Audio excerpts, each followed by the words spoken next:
खुलुमबाय आंनि मुङा बाबुराम बसुमतारी गामिया थारायबारि आरो पस्ट अफिस सरायखला आरो डिस्ट्रिक्ट क'क्राझार आं 2005 निफ्राय एम्फौ फिसिनायखौ आं जागायजेनदोंमोन बे एम्फौ फिसिनायाव आंहा सिगां समाव जायगा गैयामोन न' बां गैयामोन नाथाय सरकारनि तरफनिफ्राय आरो डिपार्टमेन्टनि तरफनिफ्राय आं न' मोननानै दिनै सिगांनिफ्राय बांसिन प्रडाक्सन खालामदों नै बे 2014 निफ्राय आङो सरकारनिफ्राय न' मोननानै बे न'आव गासिबो एम्फौ फिसिजोबनो हादों आरो बे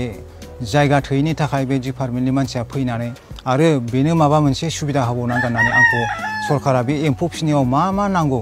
बे जिनिसखौ आंनो गासिबो सरकारनिफ्रायनो हरजोबनाय जादों आरो बे एम्फौ फिसिनायनि गेजेरजों आङो दिनै दिल्लीसिम सौहैनो हादों आरो श्रीमती इरानीनिफ्राय प्रग्रेसिभ रियारार हिसाबै आं बान्था मोननो हादों आरो अल आसाम आरो नर्थ इस्टआव आं नाम खामायनो हादों आरो हारिमु आसार खान्थिफोरखौ आं लाखिनायनि थाखाय आरो आंखौ सरकारनिफ्राय साबायखर बावबावदों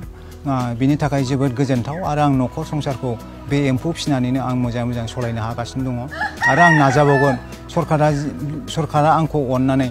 हाजासिम सहाय होदों जेब्ला आंबो बे सरकारखौ नाम लाखिनो नाजागोन आरो आंनि न'खर खुंनायावबो जाहाथे मोजाङै मोजां आं बे एम्फौ फिसिनायजोंनो न'खर संसारखौ मोजाङै सलायलांनो हायो आरो बांसिननिफ्राय बांसिन प्रडाक्सन खालामनो हायो बेखौ आं नाजागोन आरो आं बिटिआर सरकारा थोजासे सहाय होनायनि थाखाय आं बिटिआर सरकारखौ आं थेंक इउ खालामो आरो आं